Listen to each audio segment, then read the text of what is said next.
Mahaguru Shriman versus Shrimati first day first show দেখে আসার পরে আমার যে অনুভূতি, মানে ওই ঘোরটা না এখনও কাটছে না। আমি তো চাইছি আমার ফ্যামিলি, আমার আত্মীয় স্বজন, প্রেমিকা যারা রয়েছে তাদেরকে নিয়ে আরও একবার হলে যে ছবিটা দেখে আসি। এবং দর্শক যারা রয়েছে তাদেরকে বলছি, ভাবনা চিন্তার কোনো কারণ নেই। উইকেন্ড শুরু হচ্ছে, যারা প্ল্যান করছেন সিনেমা দেখতে যাবেন, আগে বাংলা সিনেমা দেখতে যান। শ্রীমান ভার্সেস শ্রীমতী শুধুমাত্র পারিবারিক একঘেয়ে যে ধরনের ছবি আমরা বলে আসি, গতানুগতিক যে ছবি আমরা বলি, সেই ছবি কিন্তু নয়। না দেখলে আপনি বুঝবেন না। এই ছবির মধ্যে একটা দারুণ পরিমাণে কমেডি রয়েছে, একটা যেটা হয় আর কি, যেটা পথিকৃৎ বসুর আগের ছবিতে শাস্ত্রীতে হয়েছিল, যেটা অরিত্রর লেখার মধ্যে থাকে, অরিত্রতার লেখার মধ্যে থাকে। একটা ফ্যান্টাসি, একটা ওয়ার্ল্ডও কিন্তু তারা তৈরি করে তার সাথে সাথে, ঠিক আছে।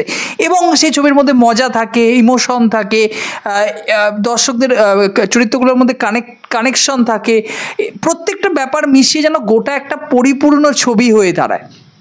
শ্রীমান ভার্সেস শ্রীমতী কিন্তু সেরকমই একটা ছবি হয়েছে। আমি যে এক্সপেকটেশন নিয়ে গেছিলাম, আমাকে বলতে গেলে তার থেকে এক্সপেকটেশন কিন্তু বেশি ভালো পরিপূর্ণ হয়েছে। অনেকেই প্রশ্ন করবে, অনেকেই প্রশ্ন তুলবেন যে না, শাহ টকিজ তো মিঠুন চক্রবর্তীর ফ্যান, ওর রিভিউ দেখার কোনো মানে হয় না, ও তো একই রকম রিভিউ করবে, এটা স্বাভাবিক, ভালো বলবে। তা একদমই নয়। আমি মিঠুন চক্রবর্তীর ফ্যান। আমি কিন্তু সিনেমার সাথে জড়িত সবার ফ্যান নই, বা আমি এই যে একটা মিডিয়াম, যে মাধ্যম দর্শকের সামনে আমি তুলে ধরছি, সেখানে আমি কিন্তু নিউট্রাল। সেখানে আমি সবার সাথে কথা বলতে চাই, সবার সাথে গোটা বিষয়টা শেয়ার করতে এসেছি, ভালো বা খারাপ। আমি টিকিট টাকা দিয়ে কেটেছি, সময় নষ্ট করে গিয়েছি, এটা আমার প্রফেশন। ভালো লাগলে অবশ্যই ভালো বলবো, খারাপ লাগলে খারাপ বলবো। দর্শকদের আমি বলছি, আপনারা হলে যান, এন্টারটেন হবেন, এটুকু আমার ভরসা, আমার গ্যারান্টি রয়েছে। এই ছবির মানে এই গোটা ছবিটা না ফার্স্ট থেকে গ্রিপ ধরে রেখেছিল। মানে একদম যখন ফার্স্ট সিন রয়েছে, এটা আপনি ট্রেলারেও দেখবেন, যেখানে পরমব্রত এবং মধুমিতার একটা কেমিস্ট্রি দেখানো হচ্ছে, তাদের বিয়ের একটা জায়গা দেখানো হচ্ছে, সেই মুমেন্ট থেকে গোটা সিনেমাটা নিজের একটা কাবুতে চলে আসে। তারপর যে 2 ঘন্টা 10-15 মিনিট বা 2.5 ঘন্টার কাছাকাছি ডিউরেশন, গোটা ছবিটার মধ্যে দর্শক কিন্তু কোথাও গিয়ে বোর ফিল হবে না, একঘেয়ে ব্যাপারটা কিন্তু আসবে না। গোটা ছবিটা এগিয়ে নিয়ে যাচ্ছে এবং ইন্টারভেলের জায়গাটা খুব সুন্দর। এটা অরিত্রর লেখা এবং পথিকৃৎ বসুর দাবারু ছবিতেও ছিল, ইন্টারভেলের জায়গাটা সুন্দর, শাস্তি ছবির ক্ষেত্রেও ছিল, এবং 3 নম্বর ছবি শ্রীমান ভার্সেস শ্রীমতীর ক্ষেত্রেও রয়েছে। ইন্টারভেলটা কিন্তু বড্ড সুন্দর। মানে ইন্টারভেলের জায়গাটা দর্শকদের কিন্তু হুক করে রেখে দেবে। আমি ছবির ডিটেলসে ঢুকবো। এই ছবির যে গল্প, অবভিয়াসলি আপনারা ইতিমধ্যেই জেনে গিয়েছেন যে 27 বছর ধরে একটা ডিভোর্স মামলা চলছে। অমল চৌধুরী, যে একজন নিজে জাজ, এবং তার ব্যক্তিগত সম্পর্কে কিছু একটি সমস্যা রয়েছে, এবং মধুমিতা এবং পরমব্রত সৌরভ, মধুমিতার ক্যারেক্টারটার নামটা আমার ঠিক খেয়াল পড়ছে না, যে এই দুটো ক্যারেক্টারের মধ্যে একটা সমস্যা তৈরি হয়েছে। তারা ডিভোর্স মামলার জন্য এসেছে কোর্টে। এবার মিঠুন চক্রবর্তী তাদের ঝামেলা মিটিয়ে দিতে চায়, এবং তারা জানতে পারে যে এই মানুষটার সাথে তার স্ত্রীর 27 বছর ধরে ডিভোর্স মামলা চলছে। কেন চলছে, বাস্তবে কী সমস্যা, এবং এই যে দুটো ক্যারেক্টার যারা 27 বছর ধরে আলাদা রয়েছে, তাদেরকে কি তারা, সৌরভ এবং মানে পরমব্রত এবং মধুমিতার ক্যারেক্টার, এই যুগলবন্দি, এরা কি এক করতে পারবে, সেটা জানার জন্য আপনাকে হলে গিয়ে ছবিটা দেখতে হবে। ছবির যদি পজিটিভ পয়েন্ট বলি, প্রথমে ছবির পজিটিভ পয়েন্টের গল্প। হ্যাঁ, একটা বাস্তব ঘটনা, কিছুটা তো কল্পনা মেশানো হয়েছে, একটা ফ্যান্টাস্টিক ওয়ার্ল্ড। আমি বললাম যে ফ্যান্টাসি একটা ওয়ার্ল্ড তৈরি করা হয়েছে। সেই ওয়ার্ল্ডটার মধ্যে না দর্শক যখন ঢুকবে, অনেকেই বলবে যে ফার্স্ট হাফে অনেক সমস্যা রয়েছে, যেখানে অবভিয়াসলি একটা কোর্টরুম ড্রামার পোর্শন হয়েছে। কোর্টরুম ড্রামাতে যেরকমভাবে দেখানো হয়েছে, কখনোই বাস্তবিকে সেরকম হয় না। কিন্তু আমি আবারও বলছি, যেটা হয় না এবং যেটা হয়, এই মেলবন্ধনই সিনেমা ঘটায় এবং সেসব দিয়ে ভালোবাসার কথা বলে। তো আমরা তো জাজমেন্টে যাব না। তো জাজমেন্ট যদি বাদ রাখি, জাস্ট কোর্টরুম ড্রামার পোর্শনটা অসাধারণ, যেখান থেকে শুরু হচ্ছে। এবং পরবর্তী সময় আমি যদি গল্পের এক্সিকিউশনের কথা বলি, পথিকৃৎ বসুর এক্সিকিউশন খুবই সুন্দর, ইজ এ ব্রিলিয়ান্ট ডিরেক্টর। এবং প্রত্যেকটা মুমেন্ট যেরকমভাবে সাজানো হয়েছে, বা ব্যাকগ্রাউন্ড একটা স্কোর রয়েছে, ব্যাকগ্রাউন্ডে একটা গান চলছে, এবং যখন পাস্ট লাইফে যাচ্ছে, মিঠুন চক্রবর্তী ক্যারেক্টারটা সত্যম ভট্টাচার্য এবং অঞ্জনা ম্যামের ক্যারেক্টারটা রোশনি ভট্টাচার্য প্লে করছেন, তাদের যে পাস্ট লাইফ দেখানো হচ্ছে, তাদের দেখাশোনা, বিয়ে এবং পরবর্তী সময় জীবনযাপন, সেই মোমেন্টে তারা যখন ঢুকছে আর কি, সেই পাস্ট লাইফটাও না খুব সুন্দর করে ডিজাইন করা হয়েছে। এই রকমভাবে বাংলা সিনেমাকে প্রেজেন্ট করা, এটা কিন্তু একটা বড় বিষয়। তো এক্সিকিউশন খুব সুন্দর, সিন বাই সিন যেভাবে কাটা হয়েছে, গোটা সিনেমাকে একটা প্রিমিয়াম ফিল দিচ্ছে, ঠিক আছে। নতুন প্রোডাকশন হাউস, অল্প সংখ্যক হল পেয়েছে, বাজেটের মধ্যে ছবি তৈরি করতেছে, তা সত্ত্বেও তারা কিন্তু টাকার দিক থেকে কোনো কার্পণ্য করেননি। আমি ছবির সেকেন্ড পজিটিভ পয়েন্টে যাবো, যেটা সব থেকে গুরুত্বপূর্ণ, ক্যারেক্টারগুলো কিন্তু জাস্টিফাই করেছে। ঠিক আছে, এখানে পরমব্রত মধুমিতার মধ্যে একটা প্রেমের সম্পর্ক দেখানো হচ্ছে, রোম্যান্টিক একটা জায়গা দেখানো হচ্ছে। মিঠুন চক্রবর্তীর সাথে অঞ্জনা ম্যামের একটা জায়গা দেখানো হচ্ছে। অঞ্জন দত্তর ক্যারেক্টার যখন ইন্ট্রোডিউস করা হচ্ছে, জাস্ট ফ্যান্টাস্টিক। তার ক্যারেক্টারটা খুব অল্প ভূমিকা রয়েছে, যেটুকু জায়গা রয়েছে জাস্ট অসাধারণ অসাধারণ, মাইন্ড ব্লোয়িং।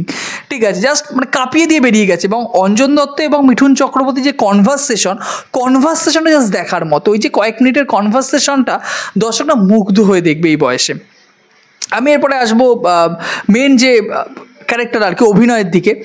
গুরুদেব মিঠুন চক্রবর্তী, মানে তিনি যখন স্ক্রিনে ঢুকছেন জাজ হিসাবে এবং তিনি যখন ডায়লগ ডেলিভারি করছেন, হাত ভেঙে যাওয়া অবস্থায়, এখানে সিনগুলোকে সাজানোই হয়েছে সেভাবে, তো হাত ভেঙে যাওয়া অবস্থায় তিনি ডায়লগ ডেলিভারি করছেন, কথা বলছেন, এক্সপ্রেশন দিচ্ছেন, তিনি যখন কমেডি করছেন, যখন মানে যাই ওখানে অ্যাকশন সিকোয়েন্স রাখানো হয়েছে, ডায়লগগুলো খুব সুন্দর তার মুখ থেকে রাখা হয়েছে। এবং অবভিয়াসলি কিছু কিছু জায়গায় এখানে তো আপনারা ট্রেলারে দেখেইছেন যে প্রজাপতির কথা রয়েছে, বেলাবসের কথা রয়েছে, মারবে এখানে লাশ পড়বে শ্মশানে, তো এটাকে একটু উল্টোপাল্টা করে দর্শকদের সামনে ডায়লগগুলোকে প্রেজেন্ট করা হয়েছে নতুনভাবে। তো প্রত্যেকটা জায়গায় তিনি যেভাবে এক্সপ্রেশনের সাথে দিয়েছেন, কথা বলেছেন, অসাধারণ, মাইন্ড ব্লোয়িং। অঞ্জন দত্তকে যেটুকু ক্যারেক্টারের স্পেস দেওয়া হয়েছে খুব সুন্দর, তার গানটা খুব মিষ্টি, নতুন করে এটা করেছেন। অঞ্জনা ম্যাম খুব খুব ভালো, তাকে আমার মনে হয় টলিউড আরও বেশি পরিমাণে ইউজ করা দরকার, তার মধ্যে একটা ব্যক্তিত্ব রয়েছে। পরমব্রত মধুমিতা অ্যাজ ইউজুয়াল সুন্দর, মধুমিতাকে তুলনামূলক ভালো লেগেছে। আর অন্যান্য কয়েকটা, বিশ্বনাথ বাবু খুব খুব সুন্দর, তার কমেডি টাইম অসাধারণ। এই মুহূর্তে আর বিশ্বনাথ বসু, রজতাভ দত্ত, এদের কমেডি টাইম নিয়ে আলাদা করে কিছু বলার নেই। আমি এই ছবির লাস্ট পজিটিভ পয়েন্ট বলবো সিনেমাটোগ্রাফির কাজ, গান। দে উলুতে যে গানটা রয়েছে, সোনু নিগমের গলায় যে গানটা রয়েছে, রূপঙ্কর ইমনের গলায় যে গানটা রয়েছে, শিলাজিতের গলায় যে গানটা রয়েছে, শিলাজিতের গানটা আমার ওকে ওকে লেগেছে। বাদ বাকি যে কটা গান রেখেছে এবং ব্যাকগ্রাউন্ড স্কোরের সাথে গানগুলো যেভাবে আসছে, মানে প্রত্যেকটা মুমেন্টে, পাস্ট লাইফের মুমেন্ট হোক, প্রেজেন্ট মুমেন্ট হোক, প্রত্যেকটা মুমেন্টে গানগুলোকে যেভাবে ব্যাকগ্রাউন্ডে রাখা হয়েছে না, দারুণ দারুণ রাখা হয়েছে, ব্যাপক রাখা হয়েছে। আমি নেগেটিভ পয়েন্ট বলবো, অনেকেই বলবে না তুমি নেগেটিভ পয়েন্ট বলবে না, শুধু সিনেমার পজিটিভ পয়েন্ট বলে যাচ্ছ। শ্রীমান ভার্সেস শ্রীমতীর ক্ষেত্রে আমার নেগেটিভ পয়েন্ট একটাই মনে হচ্ছে, ক্লাইম্যাক্স সিনটা বড্ড বেশি সেকেলের বাংলা ছবি, এটা নিজেও স্বীকার করেছেন। ক্লাইম্যাক্স সিনেই আপনি দেখলে বুঝতে পারবেন, স্পয়লার দিচ্ছি না, তো সেকেলের বাংলা ছবির মতো ক্লাইম্যাক্স সিনটা হয়েছে। একটু এদিক ওদিক করে অদল বদল করে রাখার চেষ্টা করা হয়েছে, কিন্তু এই ধারার ছবিতে ক্লাইম্যাক্স সিনে খুব বেশি কিছু করার থাকেও না, সেটা ম্যাজিক্যালি কীভাবে দর্শকদের সামনে ইমোশনালি তুলে ধরা হয় সেটাই বড় বিষয়। তো ক্লাইম্যাক্স সিনটা আরেকটু টাইম দেওয়া যেতে পারতো আমার মনে হয়। তবে ক্লাইম্যাক্স সিনে এন্ডিংয়ে একটা ক্রেডিট সিন আছে, মানে এর আগে আপনারা খবর পেয়েই গিয়েছিলেন, আমি দিয়েছিলাম ভিডিও করে, ক্রেডিট সিনটা খুব সুন্দর, মজাদার আর কি। তো সব কিছু মিলে আমি বলবো, আমি কিন্তু 2 ঘন্টার উপরে সময় এনজয় করেছি, এন্টারটেনমেন্ট হয়েছে আমার জন্য, এবং ভরপুর একটা বাংলা ছবি দেখেছি, যে ছবি দেখার পর আমার মনের মধ্যে ভালোবাসা, ভালো লাগা, প্রেম আমি আরেকটু বাড়িয়ে এনেছি। ঠিক আছে, দর্শকদের বলছি, যে প্রেমিক প্রেমিকা যারা রয়েছে, বউ যারাই থাকুক না কেন, যার সাথে একটু ঝামেলা হচ্ছে, ঝামেলা চলছে, মনে হচ্ছে যে না আর হচ্ছে না, আর সম্ভব নয়, সবাইকে নিয়ে, মানে অবভিয়াসলি আপনি যাদেরকে ভালোবাসেন, ভালো লাগে, এরকম মানুষদেরকে নিয়ে পাশে নিয়ে আপনার ছবিটা দেখতে যান এবং বাংলা ছবি দেখুন, বাংলা ছবির পাশে থাকুন। এবং এই ধারার ছবি যদি এই ধরনের ছবি যদি কোনো বড় প্রোডাকশন হাউস, বড় ব্যানারে তৈরি হতো, তাহলে এই ছবির হয়তো আরও দর্শকের কাছে পৌঁছে যেতে পারতো। এটাই আমাদের আক্ষেপ, এটাই আমাদের দুঃখের। তবে হ্যাঁ, আমরা রিভিউয়াররা চাইবো যে এই ধারার ছবি আরও হোক, আরও বেশি পরিমাণে তুলে ধরা হোক, এবং অবভিয়াসলি মহাগুরুর জন্য হ্যাটস অফ। আপনারা জানাবেন শ্রীমান ভার্সেস শ্রীমতী আপনাদের কেমন লেগেছে। ভিডিওটি ভালো লাগলে ইনফরমেটিভ ভিডিও পেতে চ্যানেলটিকে সাবস্ক্রাইব করে পাশে থাকবেন বন্ধুরা। জয় হিন্দ।